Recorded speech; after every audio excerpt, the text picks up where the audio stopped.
አክብሮታዊ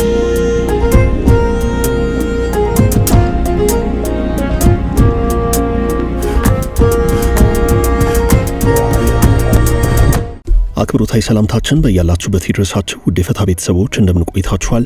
የዕለተ ዓርብ ምሽት መረጃዎችን ከዚህ አስከትለን እናሰማለን። በቅድሚያ አርዕስቱን የቱርኩ ፕሬዝዳንት ረጀብ ጣይብ ኤርዶሃን ከአዲስ አበባ መልስ በጦር ኃይላቸው አመራር በኩል መግለጫ ሰጥተዋል። የእስራኤሉ ፕሬዝዳንት ይስሐቅ ሄርዞግ የአዲስ አበባ ጉዞ ከማድረጋቸው በፊት የወጣ መግለጫ ነው። በሶማሊያ ጉዳይ ልዩ ጥቅም አለኝ የምትለው ቱርክ ፕሬዝዳንቷ ኤርዶሃን አዲስ አበባ ላይ የእስራኤልን ስም አንስተው ተቃውሟቸውን ያሰሙ መሆኑ ይታወሳል። ጦሩ አይዋጋም ሲሉ የህወሓት የቅርብ ሰው ተናግረዋል። በትግራይ ክልል ወቅታዊ ሁኔታ አስቸኳይ ጊዜ አዋጅ እንደ አማራጭ ያነሱት የቀድሞ የህወሓት አመራር በወቅታዊ የትግራይ ጉዳይ ዙሪያ አነጋጋሪ አስተያየት ሰጥተዋል። ከጠላት ጋር ቆሞ አይዋጋም ብለዋል። የትግራይ ህዝብ በባንዳነት ታሪክ የለውም ያሉት የቀድሞ የህወሓት ከፍተኛ አመራር አስተያየት ሰጥተዋል። መከላከያ አዲስ አበባን አቋርጦ ሊሻገር የነበረን መሳሪያ በብርቱ ክትትል በቁጥጥር ስር መዋሉን ተናግሯል። በዚህ መሳሪያ ጉዳይ የህወሓትም ስም አብሮ ተነስቷል። እስራኤል ከባድ የውግዘት ውርጅብኝ ያስከተለባትን የሶማሌላንድ እውቅናን ጉዳይ አሁንም ወደፊት የገፋችበት ሲሆን አንድ ተጨማሪ እርምጃ በመውሰድ እንደ ቱርክ፣ ሳዑዲና ግብጽ ያሉ ተቃዋሚዎቿን ክፉኛ ለማብገን ቆርጣለች ተብሏል። በዚህም ከሰሞኑ አንድ ይፋ ይሆናል የተባለ አዲስ መረጃ አለ። የጦር ኃይሎች ጠቅላይ ኤታማዦር ሹም ፊልድ ማርሻል ብርሃኑ ጁላ 65ኛ ዓመት የምስረታ በዓሉን እያከበረ የሚገኘውን የልዩ ዘመቻዎች እዝ አዲስ አርማ በዛሬው ዕለት ይፋ አድርገዋል። ኢሰመጉ ለፌደራሉ መንግስትና የአማራ ክልል አፋጣኝ ጥሪ አቅርበዋል። የሰብአዊ መብት ተሟጋች ተቋሙ ከንጹሃን ዜጎች ደህንነት ጋር በተያያዘ ስጋት ገብቶኛል ያለውን ጉዳይ በአዲስ መግለጫ በመግለጽ ማሳሰቢያ ሰጥቷል።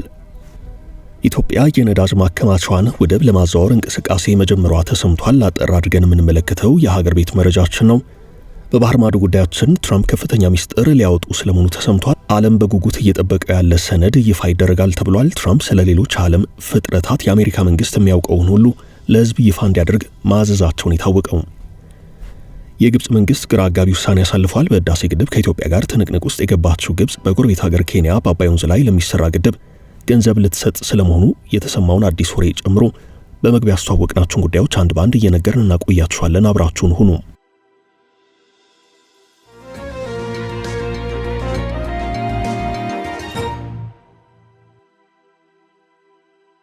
ከአዲስ አበባ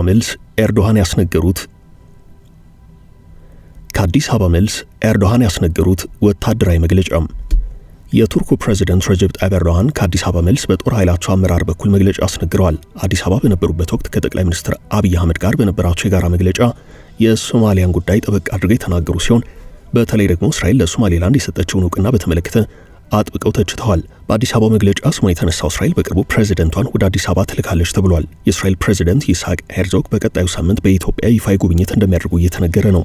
ሄርዞግ በኢትዮጵያ የአንድ ቀን የሥራ ቆይታ እንደሚኖራቸው በታይምስ ኦፍ እስራኤል አስነብቧል። በእስራኤልና ሶማሌላንድ ጉዳይ እንዲሁም በሶሪያና ጋዛ ጉዳይ ሳይቀር ከፍተኛ የፖለቲካ ውጥረት ውስጥ የገቡት እስራኤልና ቱርክ በዚህ ውጥረታቸው መሃል አዲስ አበባ ላይ የዲፕሎማሲ ትኩረታቸውን ያሳርፉ ሲሆን ኤርዶሃን ከአዲስ አበባ መልስ በጦር ኃይላቸው በኩል እንዲሰጥ ባደረጉት መግለጫ የሶማሊያ ጉዳይ ዋነኛ የትኩረት አጀንዳቸው ነው። እስራኤል በሶማሌላንድ ቀይ ባህር ዳርቻ ወታደራዊ ጦር ሰፈር ልትገነባ ትችላለች የሚለው ስጋት ያደረባቸው ግብጽ፣ ቱርክና ሳዑዲ አረቢያ ካታርን ጭምር በጥምረታቸው ውስጥ አካተው በሶማሊያ ምድር ወታደራዊ አቅማቸውን ለማጠናከር ላይታች እያሉ ነው። ቱርክ የጦር መርከቧን ወደ ሶማሊያ ባህር ዳርቻ በማስጠጋት ኤፍ-16 የአሜሪካ ተዋጊ ጀቶችንና ታንኮችን ሳይቀር ወደ ሶማሊያ አስገብታለች። ወደ አዲስ አበባ ባቀኑበት ወቅት ስለ ሶማሊያ ጉዳይ አብዝተው የተናገሩት ኤርዶሃን ከአዲስ አበባ መልስ በጦር ኃይላቸው መግለጫ የሶማሊያ ጉዳይ ዋነኛ የትኩረት ማዕከላችን ነው ብለዋል። ይህ መግለጫ እስራኤልን ታሳቢ ያደረገ ሲሆን ሁለቱ ሀገራት በሶሪያም በጋዛም እንዲሁም በሶማሊያ ጉዳይ ከባድ የፖለቲካ ፍጥጫ ውስጥ ይገኛሉ።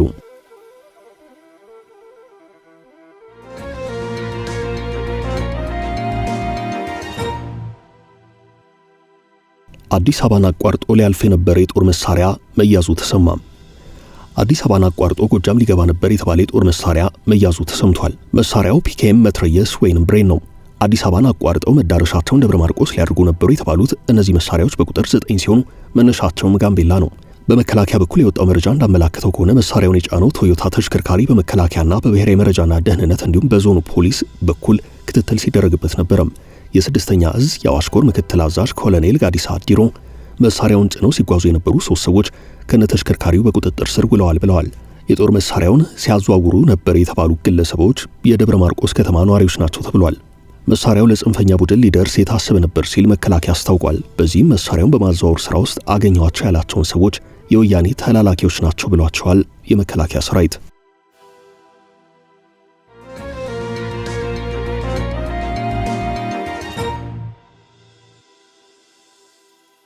ከወጋን ጋር አንወግንም ኬሪያ ኢብራሂም ጦሩ አይዋጋም ሲሉ የህወሓት ቅርብ ሰው ተናግረዋል። በትግራይ ክልል ወቅታዊ ሁናቴ አስቸኳይ ጊዜ አዋጅ እንዳማራጭ ያነሱት የቀድሞ የህወሓት አመራር ከወጊው ጋር አብሮ ጦሩ ከጠላቱ ጋር ቆሞ አይዋጋም ብለዋል። የትግራይ ህዝብ የባንዳነት ታሪክ የለውም ያሉት የቀድሞ የህወሓት ከፍተኛ አመራርና የቀድሞ የፌዴሬሽን ምክር ቤት አፈ ጉባኤ ከወጊው ጋር ሆኖ የሚዋጋ ኃይል የለም ሲሉ ተደምጠዋል። የትግራይ ህዝብ ሀገሩን ከሚወጉት ጋር ተሰልፎ የመዋጋት ጥቁር ታሪክ የለውም ሲሉም አያይዘው ገልጸዋል። የህወሓት ከፍተኛ አመራሯ ፌዴራል መንግስት ጎን በመቆም ህዝባችንን ከችግር ማላቀቅ ይኖርብናል ሲሉ ከቀናት በፊት መልእክት ሰደዋል። በትግራይ ክልል ውስጥ የአስቸኳይ ጊዜ አዋጅ መታወጅ አለበትም ሲሉ ጠቁመው ነበርም። የፌዴራሉ መንግስት ሊመልሳቸው የሚችላቸውን ጥያቄዎች መመለስ መቻል አለበት ብዬ አስባለሁ። ይህንን እንዲመልስ መቃወም ሳይሆን ከጎኑ መቆም አለብን ብለዋል። የትግራይ ህዝብ ከሀገሩ ጋር የመዋጋት ታሪክ እንደሌለ የጠቀሱት ወይዘሮ ኬሪያ የህወሓት ቡድን ግን ጦርነት ለማስነሳት እየሞከረ ነው ብለዋል። ወይዘሮ ኬሪያ ለአዲስ ዘመን ጋዜጣ እንደተናገሩት የህወሓት ቡድን የተሰለፈው ከትግራይ ህዝብና ከሀገሪቱ ጠላት ጋር ነው ብለዋል። የትግራይ ህዝብ ሀገሩን የሚወድ እንጂ ከህዝቡና ከሀገሩ ጋር ተቃራኒ ሆኖ የሚሰለፍበት ምንም አይነት ሁናቴ የለም፣ እንደዚህ አይነት ታሪክም የለውም ብለዋል። እንደ ወይዘሮ ኬሪያ ገለጻ የትግራይ ህዝብና የትግራይ ምድር የጦር ሜዳ እንዳይሆን ህዝቡ ሊጠነቀቅ ይገባል ያሉ ሲሆን ይህ እንዳይከሰት አሰላለፋችንን ማስተካከልና ከጥፋት ኃይላት በተቃራኒ መቆም አለብን ብለዋል። ለትግራይ ህዝብ ሲባል የጦርነት በር መዘጋት አለበት ያሉት ወይዘሮ ኬሪያ በሀገር ውስጥም ሆነ በውጭ ያሉ የትግራይ ተወላጆች ለሰላም ግፊት ማድረግ እንዳለባቸው አሳስበዋል። የትግራይ ህዝብ ጥያቄዎች መመለስ የሚቻለው ከፌዴራሉ መንግስት ጎን በመሰለፍ በሰላማዊና በዲሞክራሲያዊ መንገድ እንጂ በጦርነት አይፈታም ብለዋል።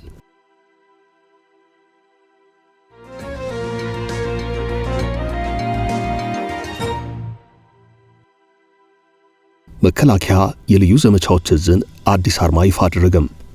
የጦር ኃይሎች ጠቅላይ ኤታማዦር ሹም ፊልድ ማርሻል ብርሃኑ ጁላ 65ኛ ዓመት የምስረታ በዓሉን እያከበረ የሚገኘውን የልዩ ዘመቻዎች እዝ አዲስ አርማ በዛሬው ዕለት አስመርቀዋል። የዙ የምስረታ በዓል በሐዋሳ ከተማ እየተከበረ ሲሆን በመርሃ ግብሩ ላይ ከፊልድ ማርሻል ብርሃኑ ጁላ በተጨማሪ ምክትል ጠቅላይ ኤታማዦር ሹም ጄኔራል አበባው ታደሰ፣ ከፍተኛ የሰራዊቱ አመራሮች፣ የሲዳማ ክልል ከፍተኛ አመራሮች፣ የሀገር ሽማግሌዎችና ሃይማኖት አባቶች ተገኝተዋል።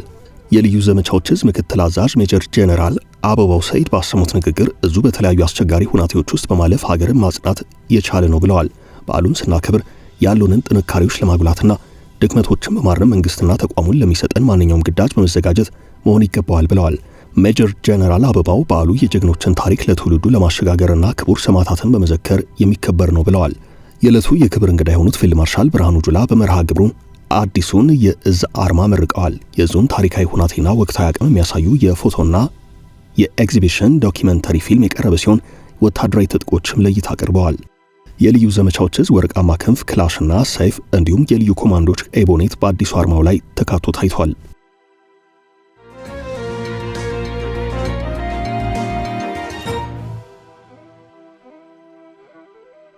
ለፌዴራሉ መንግስትና ለአማራ ክልል የቀረበው አፋጣኝ ጥሪም ኢሰመጉ ለፌዴራሉ መንግስትና የአማራ ክልል አፋጣኝ ጥሪ አቅርቧል። የሰብአዊ መብት ተሟጋች ተቋሙ ከንጹሃን ዜጎች ደህንነት ጋር በተያያዘ ስጋት ገብቶኛል ያለውን ጉዳይ በአዲስ መግለጫው በማሳሰብ መግለጫ አውጥቷል። የኢትዮጵያ ሰብአዊ መብቶች ጉባኤ ኢሰመጉ በትናንትናው ዕለት ባወጣው መግለጫ ቁጥራቸው በውል ያልታወቁ ንጹሃን ሰዎች የተገደሉበት በደቡብ ወሎ ዞን ወግዴ ወረዳ ጋሌ በተባለ ቦታ ጥር 26 ቀን 2018 ዓ.ም በመንግስት የጸጥታ አካላትና ታጣቂ ኃይላት መካከል በነበረ የተኩስ ልውውጥ የተጎዳችን እንስት ወደ ሆስፒታል በሚወስዱበት ወቅት መሆኑን አመላክቷል። ማንነቷ በመግለጫው ያልተጠቀሰው ሴት እርሷም የአካል ጉዳት የደረሰባት ከወንዝ ውሃ ቀድታ ስትመለስ በነበረበት ወቅት ነው። በሁለት ኃይላት የተኩስ ልውውጥ በተባራሪ ጥይት ተመታም። ከግድያና የአካል ጉዳት በተጨማሪ በሚተኮሱ ከባባድ መሳሪያዎች ምክንያት የንብረት ውድመት መድረሱን ኢሰመጉ ከአካባቢው ነዋሪዎች መረጃ አሰባስቤያለሁ ብሏል። በትናንቱ መግለጫው ሌላኛው ትኩረት ያደረገበት ጉዳይ የደቡብ ኢትዮጵያ ክልልን ጉዳይ ነው። በክልሉ የዘይሴ ማህበረሰብ ልዩ የወረዳነት መዋቅር ጥያቄ ለረጅም ጊዜ በማህበረሰቡ ላይ የሞት የአካል ጉዳትና የንብረት ውድመት እያደረሰ ነው ብሏል። በጋሞ ዞን ከዘይሴ ወረዳ የልዩ ወረዳነት ጥያቄ ጋር በተያያዘ የክልሉ የጸጥታ ኃይላት ጥር 19 ቀን በእርሻ ላይ የነበሩ 4 አርሶ አደሮችን መግደላቸውንና በተያዘውም ወር ቁጥራቸው ያልታወቀ ሲቪሎች እንደተገደሉ ተቋሙ ተናግሯል። ጉባኤው ከዘይሴ ወረዳ ከወራት በፊት በጸጥታ አካላት የተያዙ 5 የኢዜማ አባላት እስካሁን የት እንዳሉ አይታወቅም ብሏል። በተመሳሳይ ከየካቲት 8 እስከ የካቲት 10 ቀን 2018 ዓ.ም ባሉት ጊዜያት ውስጥ የአካባቢው ነዋሪዎች ላይ በደረሰው ጥቃት ቁጥራቸው በውል ያልታወቁ ሰዎች መገደላቸውን የንብረት ውድመትና መፈናቀል ማጋጠሙን ጠቅሷል።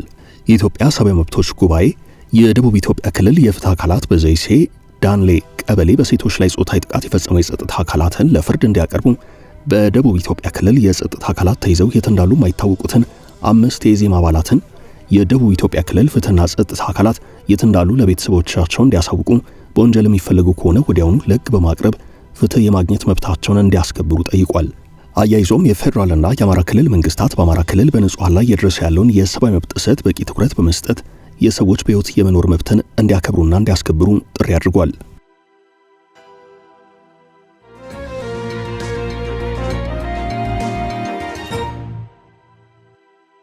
እስራኤል በሶማሊላንድ ኤምባሲዋን ልትከፍት ነው።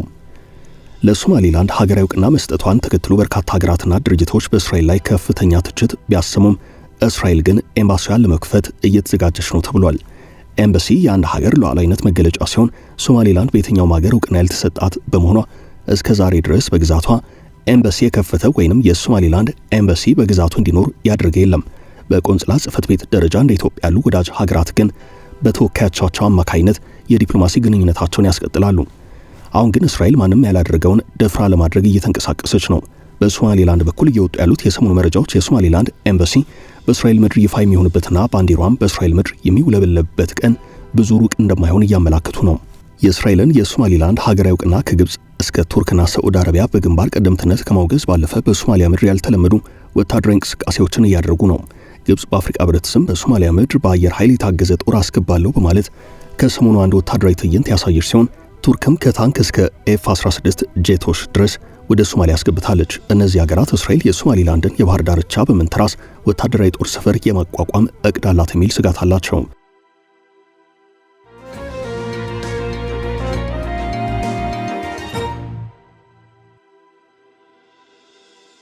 ኢትዮጵያ የነዳጅ ማከማቻዋን ወደብ ልታዘዋውር ነው። የኢትዮጵያ የነዳጅ ማከማቻ ወደብ ለማዛወር እንቅስቃሴ መጀመሩ ተሰምቷል። ኢትዮጵያ የነዳጅ ማከማቻዋን ወደ ጅቡቲ ዳርሞጆክ ወደብ ለማዛወር እያጤነች ስለመሆኑ ስፑትኒክ ዘግቧል። ይህም የሀገር ውስጥ የነዳጅ ፍላጎት እየጨመረ በመምጣቱ አሁን ያሉት ማከማቻዎች በመምላታቸውና ነዳጅ ለሚያመጡ መርከቦች የሚከፈለው ክፍያ ከመዘግየቱ ጋር የተያዘ ነው። የዳርሞጆክ ተርሚናል በአሁኑ ወቅት ኢትዮጵያ ከምትጠቀምበት የሆራይዘን ዴፖ በተሻለ ግዙፍ የነዳጅ ጫኝ መርከቦችን የማስተናገድ አቅም አለው። የትራንስፖርትና ሎጂስቲክስ ሚኒስትሩ አለሙ ስሜ ከጅቡቲ ወደቦችና ነጻ ቀጠና ባለስልጣን ሰብሳቢ አቡበከር ኦማር ሃዲና ከጅቡቲ አቻቸው ጋር በጉዳዩ ዙሪያ መክረዋል ተብሏል። ዳርሞጆክ በጅቡቲ በኢትዮጵያ ድንበር አቅራቢያ የሚገኝ ዋና ኢንዱስትሪ ፓርክና የፔትሮኬሚካል ምርቶች ማስተናገጃ ወደብ ነው። ቦታው 750,000 ሜትር ኪዩብ ነዳጅ ማከማቸት የሚያስችል ትልቅ ተርሚናል እየተገነባለት ሲሆን የነዳጅ ማከማቻ፣ የዘይት ማጣሪያ፣ የኢንዱስትሪ ተቋማትንም በማካተት የሀገሪቱን የኤነርጂ ፍላጎትና የሎጂስቲክስ አቅም ለማሳደግ ትልቅ ተስፋ የተጣለበት ነው። የኢትዮ ጅቡቲ የባቡር ኩባንያ በጅቡቲ የዳርሞጆክ የነዳጅ ማከማቻ ተቋም ትልቅ ድርሻ ለመያዝ እንቅስቃሴ መጀመሩ ከዚህ ቀደም ተዘግቦ ነበርም። ከዚህ ወደብ እስከ ናጋድ ባቡር ጣቢያ የሚዘልቅ የ17 ኪሎ ሜትር የባቡር መስመር ለመገንባትም መታቀዱ ታውቋል። ይህ መስመር የባቡር ነዳጅ ትራንስፖርትን በማሳደግ በኢትዮጵያ ሎጂስቲክስ ዘርፍ ውስጥ ያለውን ትልቅ ክፍተት የመሙላት ግብ እንዳለው ይታመናል። የአዋጭነት ጥናት የፕሮጀክት የካፒታል ወጪ $90 ሚሊዮን እንደሚደርስ የተዘገበ ሲሆን የጅቡቲ ወደቦች ከ90 በመቶ በላይ ለሚሆነው የኢትዮጵያ ወጪና ገቢ ምርቶች መተላለፊያዎች ናቸው። ከነዚህ ምርቶች መካከል ነዳጅ በዋነኝነት ይጠቀሳል።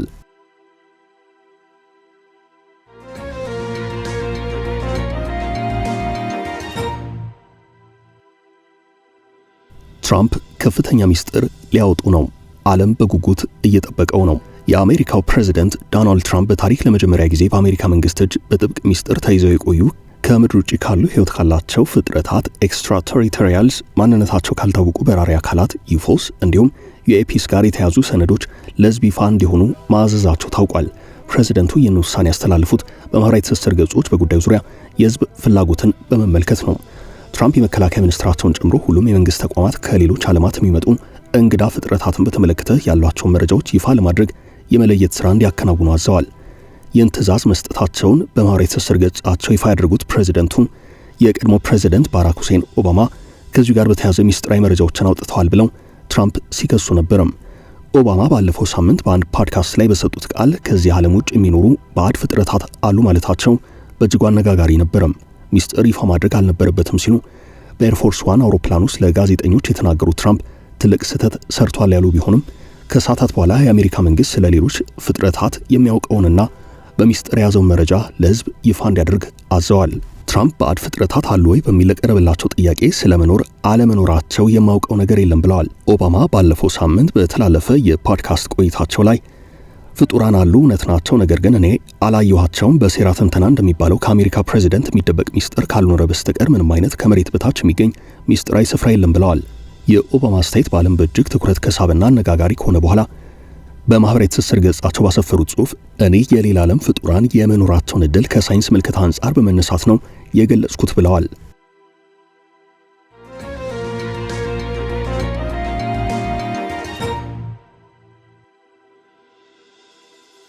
የግብጽ መንግስት አነጋጋሪ ውሳኔም ካይሮ ለኬንያ የአባይ ወንዝ የግድብ ግንባታ ፈንድ ልትሰጥ ነው። የግብጽ መንግስት ኬንያ በናይል ወንዝ ላይ ግድብ እንድትሰራ የገንዘብ ድጋፍ ለማድረግ ዝግጁ መሆኑን አስታውቋል። ኢትዮጵያ ታላቁ ህዳሴ ግድብን በመቃወም የምትታወቀው ግብጽ ኬንያ በናይል ወንዝ ላይ የኃይል ማመንጫ ግድብ ከገነባች የገንዘብ ድጋፍ ለማድረግ ዝግጁ መሆኗን ተናግራለች። የናይል ተፋሰስ ሀገራት የጋራ ተጠቃሚነትን ለማረጋገጥና የአንድ ወገን እርምጃዎችን ውድቅ ለማድረግ ያለኝን ቁርጠኝነት ይገልጻል በማለት የግብጽ መንግስት ስለ እርምጃው የተናገረ ሲሆን በኬንያ ለሚካሄደው የግድብ ግንባታ የገንዘብ ድጋፍ የማድረግ ፍላጎት እንዳለ የውጭ ጉዳይ ሚኒስትሩ ባደር አብደላቲ ተናግረዋል። ኬንያ ለደቡባዊ የናይል ተፋሰስ ፕሮጀክቷ የግብጽ መንግስትን የገንዘብ ድጋፍ በአማራጭነት እንድትጠቀም ነው ግብዣ የቀረበላት። የግብጽን በቀይ ባህር የሚገኙ ወደቦች በኬንያ በህንድ ውቅያኖስ ላይ ከሚገኙ ወደቦች ጋር በማገናኘት የንግድና የተፈጥሮ ሀብት ልማትን ለማሳደግ የጋራ የባህር መስመር እንዲዘረጋ የግብጽ መንግስት ሐሳብ አቅርበዋል። የግብጹ የውጭ ጉዳይ ሚኒስትር ወደ ናይሮቢ ይዘዋቸው የሄዱት የአብረን እንስራ ጥሪዎች 2025 በሁለቱ ሀገራት መካከል የተቋቋመው የሁለትዮሽ ስትራቴጂ አጋርነት አካል ናቸው። የግብጽ ባለስልጣን ካይሮ በዚህ ዓመት በምታስተናግደው 8ኛው የኬንያና ግብጽ የጋራ ኮሚሽን ስብሰባ ላይ የሁለትዮሽ ትብብርን የሚያጎለብቱ ዘርፈ ብዙ ስምምነቶች እንደሚደረጉ ገልጸዋል። ከውሃ ደህንነት ጋር የተያዙ ጉዳዮችን በተመለከተ በናይል ተፋሰስ ሀገራት መካከል ትብብርና የቅንጅት ስራዎች አስፈላጊ መሆናቸውን የተናገሩት የግብጹ የውጭ ጉዳይ ሚኒስትር የናይል ተፋሰስ ኢኒሺየቲቭ የሚባለው የተፋሰሱ ሀገራት የጋራ ማዕቀፍ በጋራ ስምምነትና በዓለም አቀፍ ሕግ መሰረት አካታች መሆን አለበት ብለዋል። ግብጽ የአንድ ወገን እርምጃዎችን አትቀበልም ያሉት ባለስልጣኑ ይህ ሁሉን አቀፍ የሆነ ስምምነት በዓለም አቀፍ ሕግጋት መሰረት ወደ ነበረበት እንዲመለስ ከኬንያ ጋር በጋራ ለመስራት ዝግጁ ነን ብለዋል። የግብጽ ብዙሃን መገናኛዎች የኬንያው የውጭ ጉዳይ ሚኒስትር ሙዳቪ ኬንያ የሁሉም የናይል ተፋሰስ ሀገራት ጥቅምን ለማስጠበቅ ውይይትና ትብብር እንደሚያስፈልግ ታምናለች ማለታቸውን ዘግበዋል። በግል የማህበራዊ ትስስር ገጻቸው ላይ ኬንያና ግብጽ የረጅም ጊዜ አጋርነታቸውን በማጠናከር ለንግድ ለኢንቨስትመንትና ለቀጠናዊ ትስስሮች አዳዲስ ዕድሎችን መክፈታቸውን ቀጥለዋል ሲሉም አስታውቀዋል። ውድ ቤተሰቦቻችን ለዛሬ ያዝንላችሁን ርዕሰ ጉዳዮች እዚህ ላይ ቋጨን። ላይክ፣ ሼር እና ኮሜንት በማድረግ ለቻናላችን ድጋፋችሁን መግለጽ እንዳትዘነጉ እያልን ከሌሎች መረጃዎች ጋር ደግመን እስክንገናኝ ቸር ያሰማን ስንል ተሰናበትን።